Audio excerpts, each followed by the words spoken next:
이 말씀 중심에서 하늘에서 눈과 비가 와 다시 돌아가지 아니하듯, 하늘에서 눈과 비가 와 다시 돌아가지 아니하듯 이라는 제목으로 하나님 말씀 함께 나누겠습니다.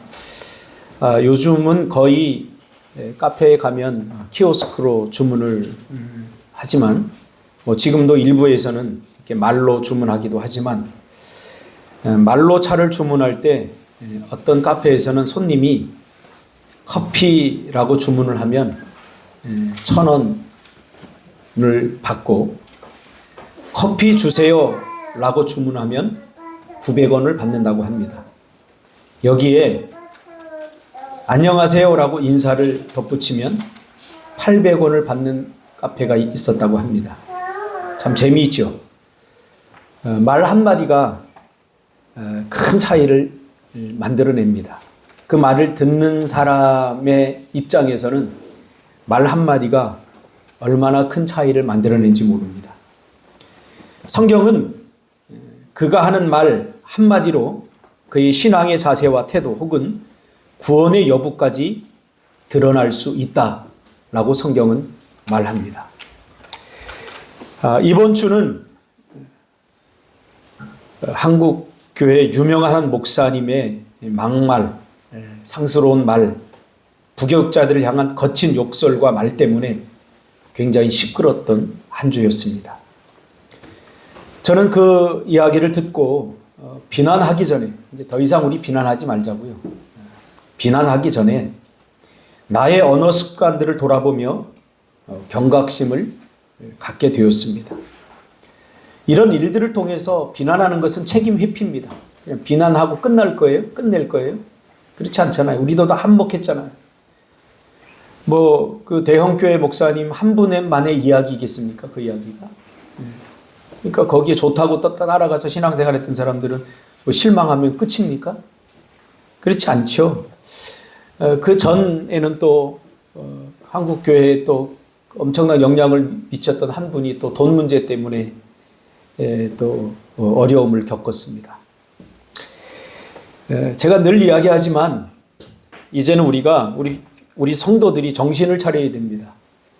그냥 구름대처럼 몰려들려고 생각하지 말고 분명한 자기 신앙관, 가치관을 가지고 한 명이 모이든 교회든 1,000명이 모이든 교회든 자기 사명을 가지고 신앙생활을 하지 않으면 구름대처럼 몰렸다 구름대처럼 또 흩어지게 되어 있습니다. 저는 그분의 이야기를 듣고 또 실제로 녹음 파일까지 다 듣고 같은 목사로서 참 마음이 많이 아팠습니다. 그리고 그를 비난하기 전에 저는 나는 내 언어 습관은 어떤가? 내 말이 성도들에게 상처가 되진 않은가? 내 표정 하나가 성도들의 마음을 아프게 한 적은 없는가? 이렇게 돌아보며 일주일을 보냈습니다. 그래서 제 표정이 별로 좋지 않아요. 나 자신을 보니까 겉으로 이렇게 욕은 하지 않았지만 속으로는 제가 욕을 많이 했더라고요. 속으로는. 그러면 하나님은 내 마음까지 다 아시는데 그 사람과 나와 별반 다를 것이 없다. 이런 생각에 이르게 되었습니다. 말은 말재주가 아니어야 합니다. 말은 공감과 배려여야 합니다. 이분 참 말 잘했잖아요. 여러분도 다 아시다시피. 와, 부럽더라고요. 어떻게 저렇게 말을 잘하지? 여러분, 말재주에 속으면 안 되고요. 말재주보다 말의 품격이 중요합니다. 사람의 말에는 자신의 품격이 담겨져 있죠. 그래서 성도가 성장한다는 것은, 성도가 성숙해 간다는 것은 어디에서 드러나느냐 하면 말에서 드러납니다. 말은 곧 생각의 반영이기 때문에 그 사람이 하는 생각의 반영이잖아요. 그러니까 말을 보면 그 사람이 평소에 어떤 생각을 하며 살아가는지, 또 생각의 베이스는 가치관입니다. 그 사람이 평소에 어떤 가치관을 갖고 살아가는지 말을 보면 다 드러나게 되어 있습니다. 천박한 말, 남을 배려하거나 공감이 없는 말은 정말 천박하지 않습니까? 우리 그리스도인이란 고상한 품격을 가진 사람들을 말합니다.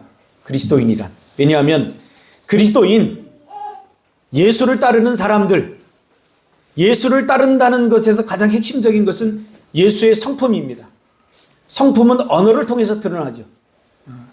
예수님이 어떤 말을 했는지, 우린 예수를 닮은 사람들이기 때문에 예수의 언어 습관이 우리의 습관으로 드러나야 되는 거죠.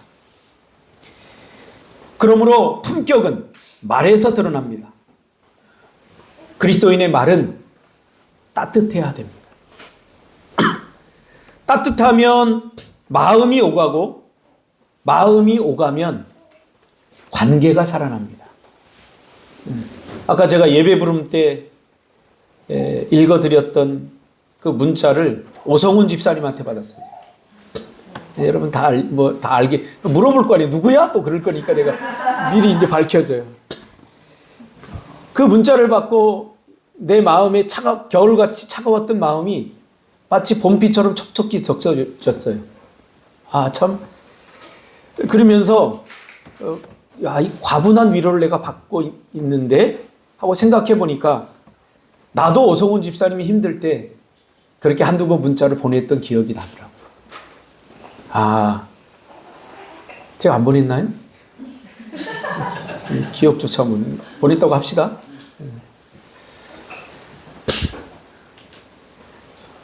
말은 따뜻해야 됩니다. 말이 따뜻하면 마음이 오가고, 마음이 오가면 관계가 살아나는 거죠. 예수님이 만났던 사람들, 그리고 그들에게 예수님이 했던 말들이 뭡니까? 정죄하고 비난하고 옳은 말을 하지 않았어요. 사랑이 가득 담긴 그들의 온도에 맞는 따뜻한 말을 했던 거죠. 물론 예수님은 가끔 거친 말을 하기도 했습니다. 어떤 사람들에게, 교만한 사람들에게는 거친 말을 했습니다.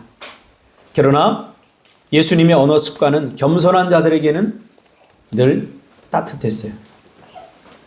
따뜻한 말에는 언제나 그것보다 더 따뜻한 마음이 보입니다. 그렇죠? 그 사람이 하는 말을 보면 그 사람의 마음이 보이지 않습니까? 우리 그리스도인들은 말을 배워야 됩니다. 이번에 제가 나가면서 누구를 데리고 갔냐면 한결이를 데리고 가서 한결이.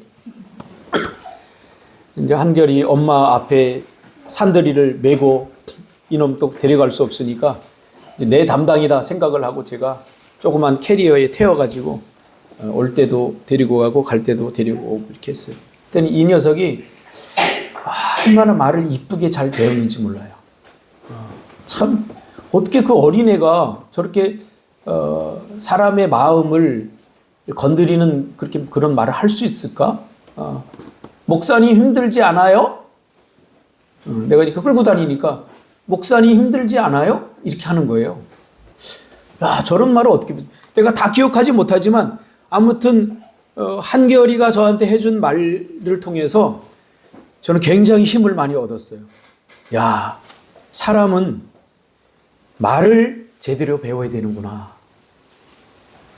우리 한국 사회는 욕을 먼저 배우잖아요. 상처를 통해서 분노가 먼저 생기잖아요.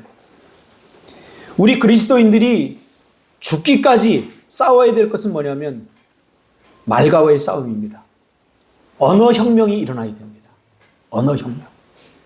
성경은 하나님의 말씀이 세상을 창조했다고 말씀하고 있어요. 이거 엄청난 일입니다. 하나님의 말씀이 죽었던 영을 살리고 하나님의 말씀이 절망 가운데 빠져있던 사람들에게 희망을 주고 하나님의 말씀이 회복을 명합니다.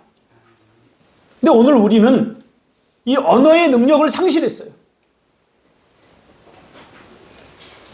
오늘 본문은 농사의 모티프를 가져와 말에 대한 이야기를 하고 있습니다. 제가 육지에 나가 있는 동안 제주에 비가 왔다 그러더라고요. 며칠 동안 이렇게 봄을 재촉하는 비가 대지를 촉촉하게 적셨습니다. 이 봄비의 혜택을 누리는 1차 대상은 바로 대지, 땅입니다. 봄비는 겨울 내내 굳어있던 땅 속 깊은 곳까지 침투해서 굳었던 땅을 촉촉히 적셔서 잠들었던 자연을 깨워 이제 싹을 틔울 시기가 왔음을 알려줍니다. 비는 비 이상입니다. 비는 굳었던 땅을 촉촉하게 만듭니다. 싹이, 그 굳었던 땅에서 싹이 못 올라오거든요. 그래서 봄비를 통해서 그 굳었던 땅이 부드러워지면서 싹이 그 틈을 타고 올라오는 거예요.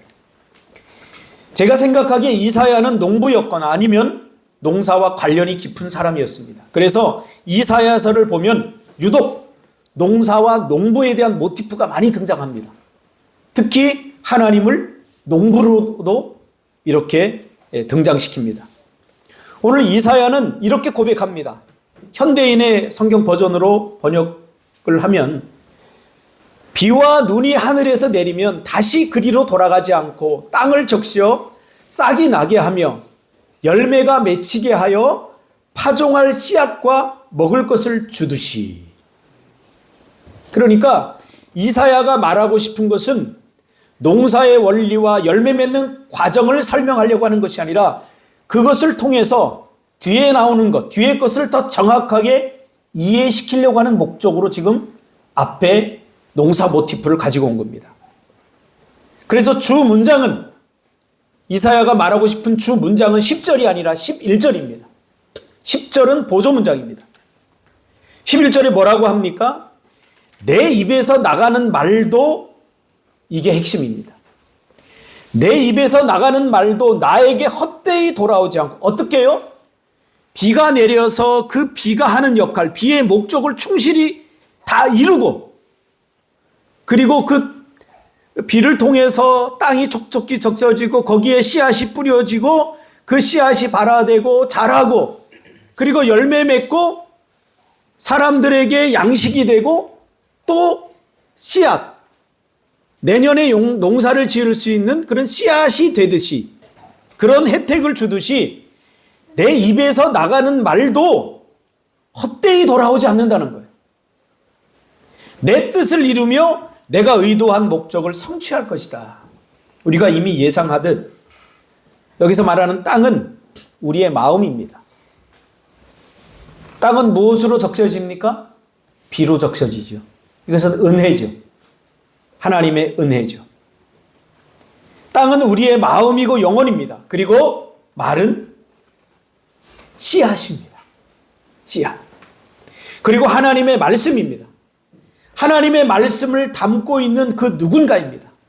또한 이 말이 내 마음에 심겨져서 싹을 틔우고 자라서 열매를 맺고 또 다른 생명의 씨앗이 된다는 거죠. 그러려면 뭐가 필요해요? 왜 농사의 모티프를 가져왔어요? 시간이 필요해요. 시간이.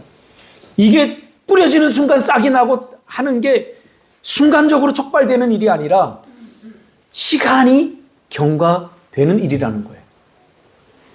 땅인 우리 마음, 우리의 영혼은 하나님의 말씀을 담고 그리고 그 담아서 싹들이 자라고 그리고 열매 맺을 수 있는 시간까지 내가 그것을 담아야 되는 시간이 필요하다는 거예요.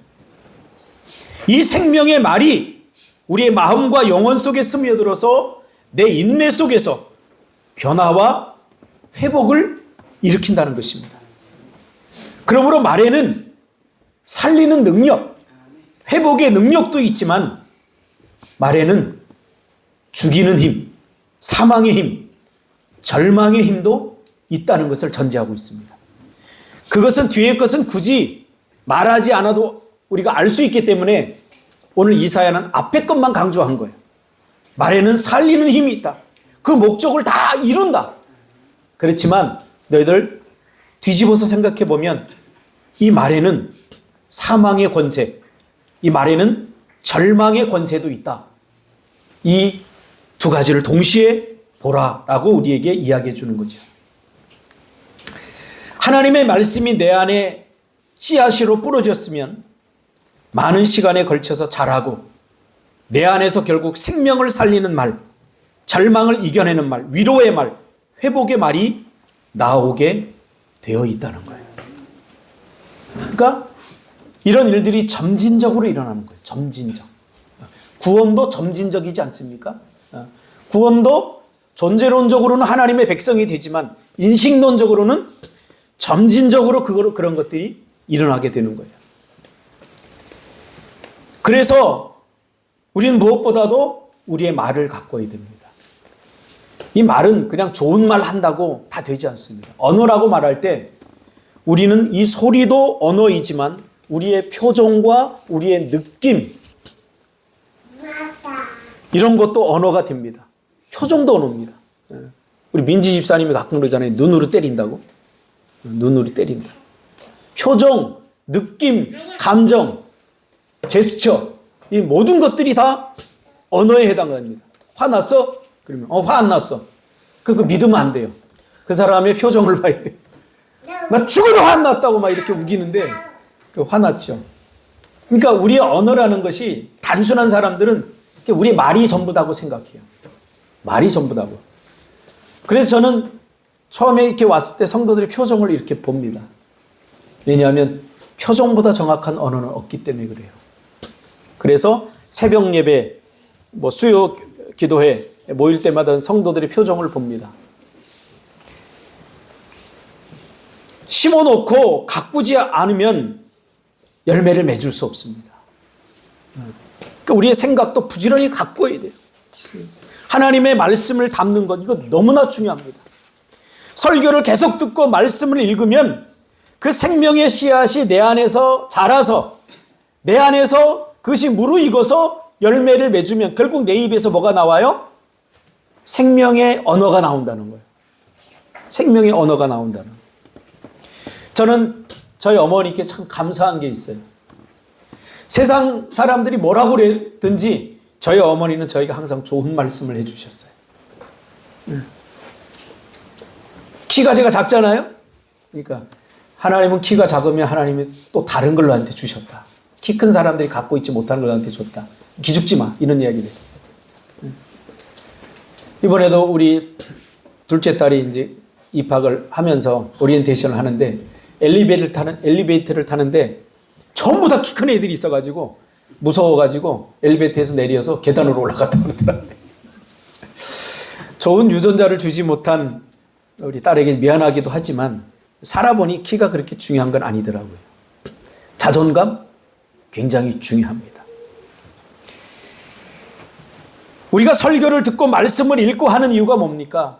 내 안에 이 생명의 말씀의 씨앗을 심는 거예요. 심는 거예요. 이게 그냥 놔두면 자라지 않습니다. 예수님께서도 4가지 밭의 비유를 통해서 말씀해 주었잖아요. 이 4가지 비유의 그 밭은 각각 따로 존재하는 게 아니라고 얘기했죠. 그렇죠? 돌짝밭, 가시밭, 옥토, 이 4가지 밭은 각각 따로 존재하는 게 아닙니다. 그래서 이렇게 가시밭 같은 사람이 있고, 옥토 같은 사람이 있고, 이렇게 설교하는데, 그거는 이 글을 잘 못 읽는 사람들이 이렇게 해석해요. 그리고, 이 예수님이 이 밭의 이야기를 했을 때는 우리나라 한국의 밭을 염두에 두고 이야기한 게 아니라 고대 근동아시아의 팔레스타인 땅에 농사 짓던 그 밭을 염두에 두고 했던 말이기 때문에 연구를 해야 돼요. 그러면 고대 근동아시아의 밭은 어떤 밭이었는가?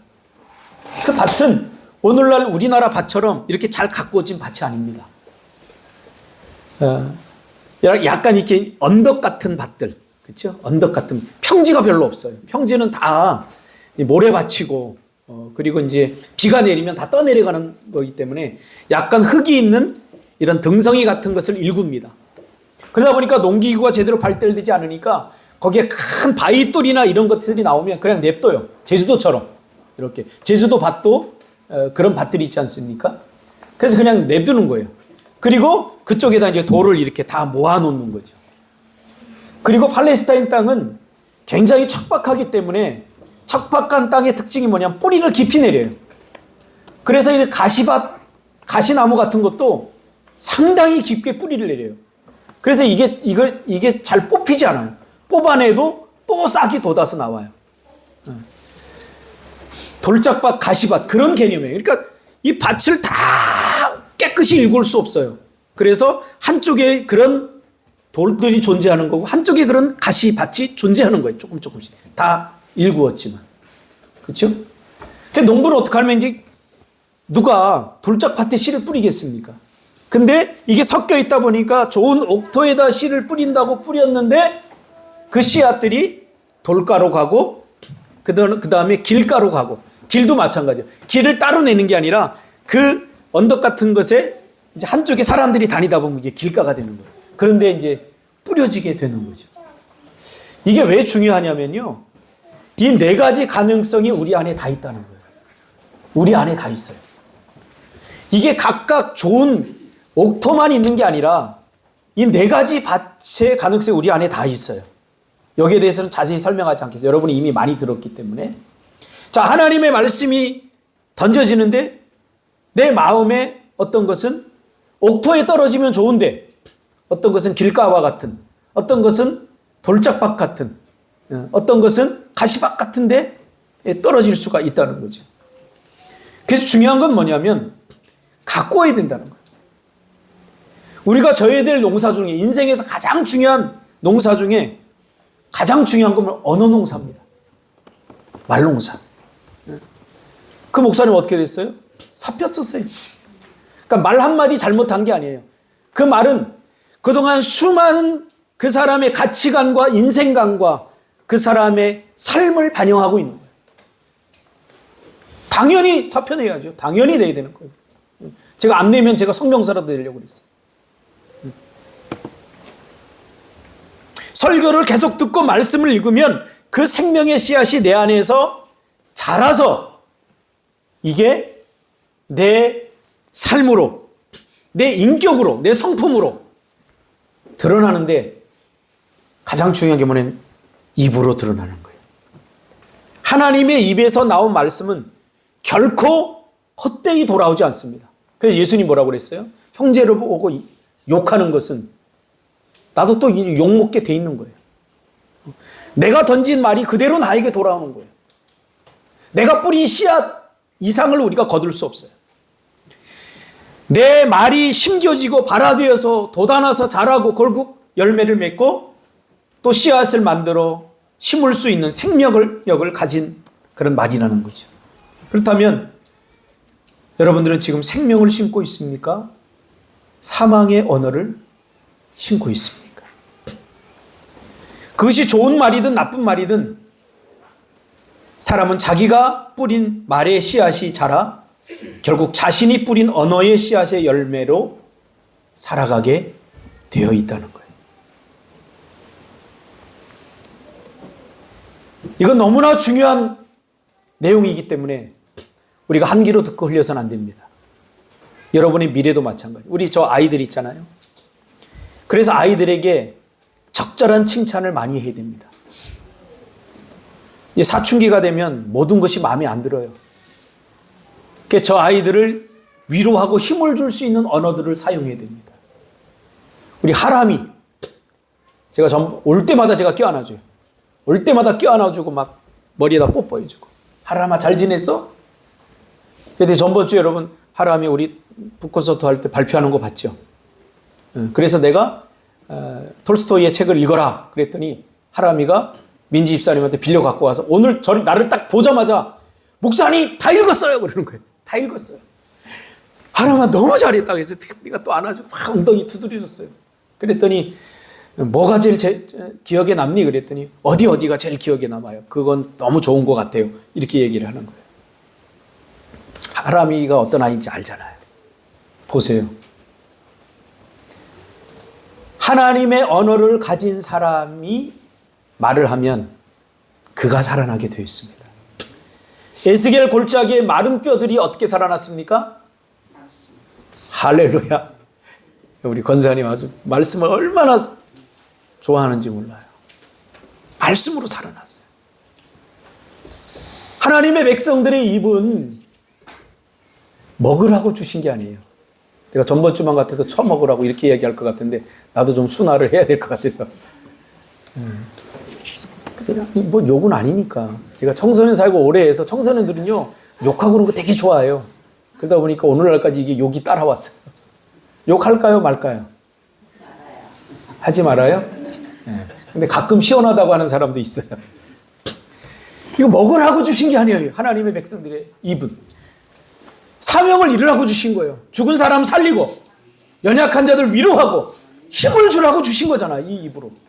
근데 여러분들은 자꾸 1차적인 아주 본능적인 것만 사용하잖아. 드시는 것만 사용하잖아. 자꾸 드시는 것. 보세요. 하나님의 사명을 이루라고 주신 거예요. 여러분, 저는 청소년 사역을 하면서 다른 거 한 적 없어요. 애들하고 같이 놀고 자꾸 좋은 이야기 해줬어요.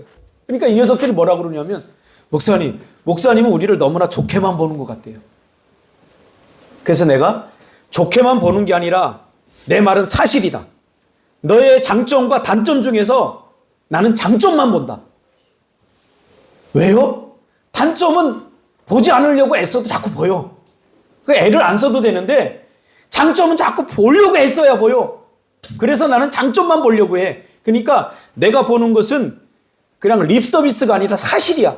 너에게는 이런 장점, 이런 장점, 이런 장점도 있는데 너는 자꾸 사람들이 네가 자라오면서 단점만 이야기했으니까 그게 너의 전부라고 생각하는데 그렇지 않아.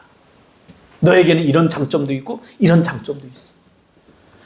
꼭 장점은 많은데 단점을 끄집어내는 사람이 있어. 이거 어느 습관이 잘못된 사람이에요. 여러분들, 다른 사람의 단점이 자꾸 보이면 여러분 인생이 바뀌어야 돼요. 장점을 자꾸 보려고 해야 돼요. 저는 장점을 보려고 합니다. 선미 집사님 딱 보고도 이쁘잖아요. 누가 결혼했다고 보겠어요, 그죠? 자꾸 장점만 봐요. 근데 자꾸 사람들이 단점만 보려고. 우리 그리스도인들이 회개해야 될 첫 번째 건 뭐냐면 바로 그거예요. 하나님이 사명을 이루라고 주신 입으로다가 자꾸 범죄하는 거예요. 민수기 14장 28절 너무나 잘 알잖아요. 가나안 땅을 정탐하고 돌아와서 보고한 10명의 정탐꾼이 뭐라고 합니까? 우리는 저들에 비하면 메뚜기다. 저들을 보니까 안악자손 같아서 엄청나게 크다. 그리고 그 땅이 무슨 하나님이 주신 약속의 땅이라고? 그 땅은 삼키는 땅이다. 우리를 죽음으로 모는 땅이다. 이거 사실이에요, 아니에요? 자기들이 느낌인 거예요. 하나님의 약속을 붙들어야 돼요. 하나님의 말씀을 붙들어야 돼요. 약속을 붙들어야 돼요. 하나님이 그 땅이 젖과 꿀이 흐르는 땅이라고 하면 젖과 꿀이 흐르는 땅인 것이에요. 실제적으로 젖과 꿀이 흘렀잖아요. 그런데 눈에 보이는 현실, 자기네들의 눈이 삐뚤어지고 자기네들의 사고가 잘못된 것을 그 사고로다 보니까, 왜곡된 시각으로 보니까 다 삐뚤어지게 보는 거예요. 전체를 봤나요? 일부를 봤죠. 그래서 우리가 가져야 될 가장 중요한 건 뭐냐면 통합적 사고 능력이에요. 하나를 보고 전체를 평가하면 안 돼요. 전체를 보고 전체를 평가해야 돼요. 우리 그리스도인들이 지금 한국 사회가 좌우로 나누어진 이유가 뭐냐면 통합적 사고 능력의 부재예요. 그러니까 다 자기들이 옳다고 하잖아요. 옳은 것만 갖고. 그래서 그런 말이 있잖아요. 좌파는 말씀을 부정하고 우파는 말씀을 이용하고. 하나가 돼. 대한민국 하나가 돼야 되잖아요. 교회도 마찬가지예요. 어떤 이유든지 내가 옳다고 옳은 소리를 통해서 분열이 되고 다른 어떤 그 섹트들이 생겨나면, 분파들이 생겨나면 그것은 하나님의 뜻이 아니에요. 사단의 뜻이지. 하나님의 뜻은 연합과 일치예요.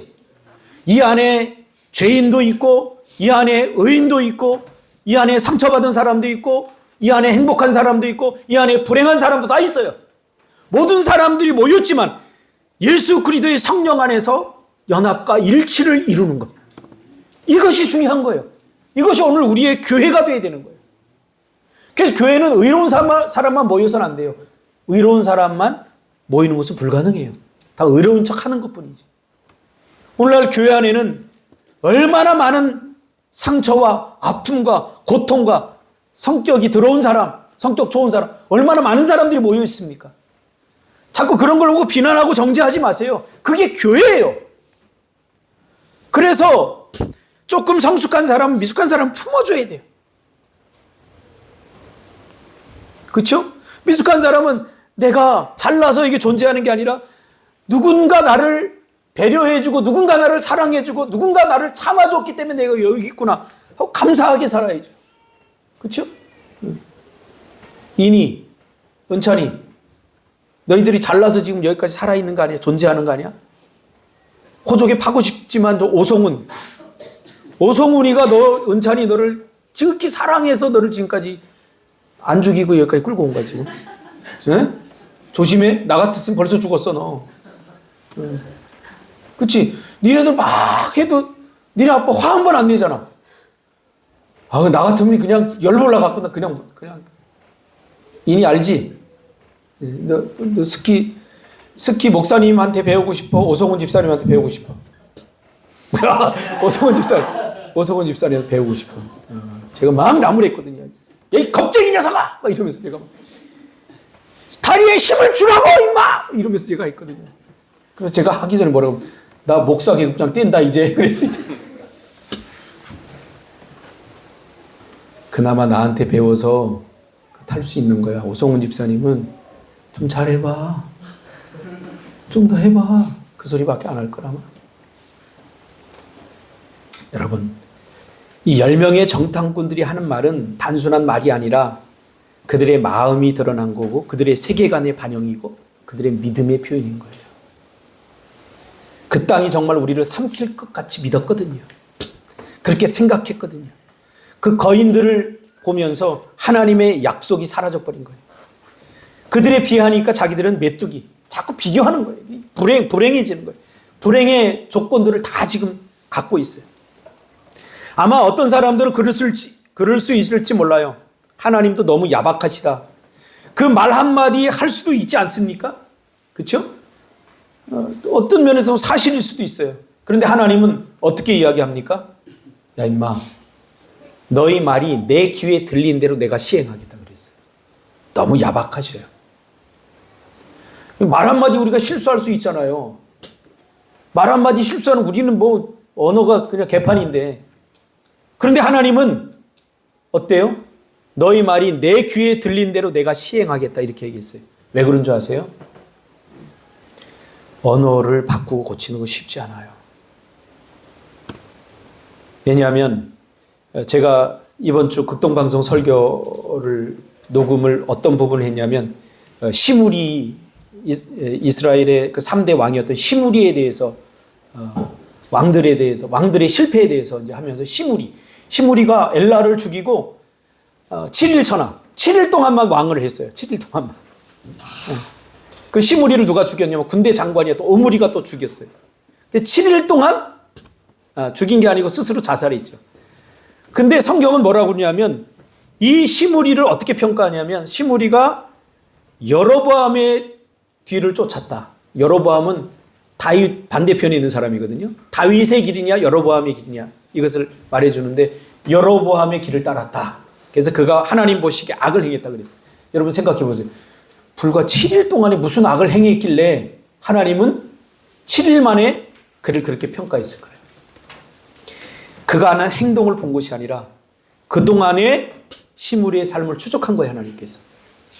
그리고 보니까 이놈은 될성 싶은 나무 떡잎부터 알아보는데 이놈은 그냥 놔두면 아주 큰 문제가 생기겠다.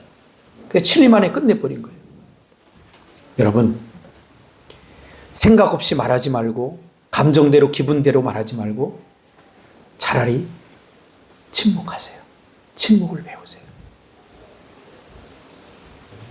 말을 가다듬어야 됩니다. 말은 단순히 입에서 만들어지는 게 아닙니다. 말은 촘촘한 우리의 삶에서 만들어지는 거예요. 촘촘한 우리의 인격에서 만들어집니다. 내가 다른 사람들을 대하는 자세와 태도, 표정, 느낌, 감정. 내가 어린 시절을 어떻게 보냈는가? 말은 한순간에 만들어지지 않아요. 그래서 언어를 바꾸려면 내 삶의 습관들, 언어 습관, 인격, 성품이 다 건드려지는 거예요. 그러니까 불가능하잖아요. 그래서 예배가 중요한 거예요. 그래서 말씀이 중요한 거예요. 기도하는 시간이 중요한 거예요. 그 시간이 사실 우리의 언어가 만들어지는 시간이에요. 다른 사람을 대하는 태도, 내 마음에 상처를 준 사람들을 대하는 태도, 내가 싫어하는 사람들을 대하는 태도, 좋은 사람들을 대하는 태도에서 만들어지지 않아요. 우리의 언어는 내 마음에 아픔을 주고 내가 싫어하는 사람, 그 사람들을 대하는 태도가 우리의 언어를 만드는 거예요. 내 생각을 만드는 거. 그러므로 말이 신앙입니다, 여러분. 말은 우리의 삶으로 만들어내는 거예요. 좋은 말이 나오지 않는 사람은 그 사람의 삶이 좋지 않기 때문입니다. 믿음에 문제가 있다는 거예요. 신앙의 경적으로 우리가 들어야 돼요. 우리는 말에 신중해야 됩니다. 보세요. 지금 이 10명의 정탐꾼들이 누굽니까? 그들입니까? 그 성경을 잘못 읽은 사람. 이 10명의 정탐꾼 중에 한 사람이 나예요. 우리가 여호수아 갈렙이라고 착각하지 마세요. 자꾸 우리 여호수아로 착각해요. 갈렙으로 착각해요. 그러니까 10명의 정탐꾼을 저쪽에다 두고 야 우리도 여호수아처럼 우리도 갈렙처럼 좋은 말을 하자. 천만의 말씀이에요. 모르겠어요. 여러분들은 여호수아일지 모르지만 저는 10명의 정탐꾼에 더 가까워요. 내 언어 습관을 돌아보건대.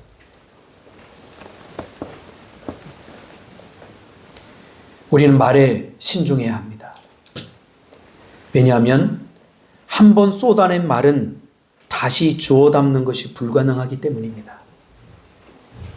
그래서 우리 그리스도인들의 말에는, 언어에는 천근의 무게를 담아야 됩니다. 말대로 되잖아요. 믿은 대로 된다 그 말이 뭐예요? 예수님 뭐라고 그랬어요? 너 믿느냐? 예, 믿습니다. 믿은 대로 될지어다. 혹은 믿음대로 될지어다. 이 말이 뭐예요? 네가 말한 대로 된다는 거예요. 그 말한 대로 된다고 하니까 우리가 그냥 좋은 말만 하도록 배웠어요. 그게 아니에요. 말에는 우리의 진심이 담겨 있고 우리의 삶이 담겨 있고 생각과 가치관이 담겨 있어요. 말에는 분별력과 시기, 때가 중요하다고 성경은 말합니다. 옳은 말 하는 사람이 착각하는 게 시기 분별을 잘 못해요. 시기 분별. 그게 상처가 되는 거예요. 좋은 말 때문에 상처받는 게 아니에요. 왜 하필 그 말을 지금? 이것 때문에 상처받는 거예요. 내가 들어야 하죠. 들어야 할 말이 있죠. 근데 그 말을 언제 하는가? 굉장히 중요해요. 그래서 저는 약간 충고 이런 거 할 때 굉장히 좋은 분위기가 있을 때 해요. 하려고 굉장히 노력을 해요. 왜냐하면 내 감정이 실리면, 기분이 나쁘면 이게 감정이 실려서 좋은 말이 나갈 수 없거든요. 여러분은 지금까지 어떤 말을 심고 살아왔습니까? 여러분의 인생에 대해서 불만이 있고 자꾸 비교하면서 낙심하지 마세요. 왜냐하면 내가 심어놓은 말의 씨앗을 내가 지금 먹고 사는 거예요. 먹고 사는 거예요. 앞으로 미래는 어떻게 될 것인가? 여러분들이 지금 무슨 말을 심고 살 것인가? 굉장히 중요합니다. 내가 힘들 때, 내가 누군가에게 어떤 사람이 힘들 때 내가 위로했던 그 말이 나에게 다시 돌아와요. 메아리가 돼서 돌아와요. 말만 그렇겠습니까? 내 표정, 내 행동 하나. 저는 가끔 정말 힘들 때 저를 위로해 주는 사람들은 가까이 있는 사람들이 아니라 잊혀졌던 사람들. 가끔 문자가 와요. 제가 청소년 사회 갈 때 제가 그 아이들 힘들 때 나는 다 잊었는데 한마디 두마디 해줬던 그 아이들이 목사님 그때 내가 정말 힘들 때 그 말 때문에 내가 다시 일어섰습니다. 너무 감사합니다. 지금 어디 잘 살고 계시죠? 지금도 여전하시죠? 이렇게 문자를 받으면 내가 그때 정말 혼내고 싶었고 욕해주고 싶었는데 내가 참고서 이 말을 내가 정말 해준 게 너무 그 말이 그 아이를 살렸구나. 그 말에 그 아이가 희망을 가졌구나. 그런 생각을 합니다. 여러분, 살리는 말, 위로의 말, 축복의 말 하실 수 있죠? 합시다. 그것이 우리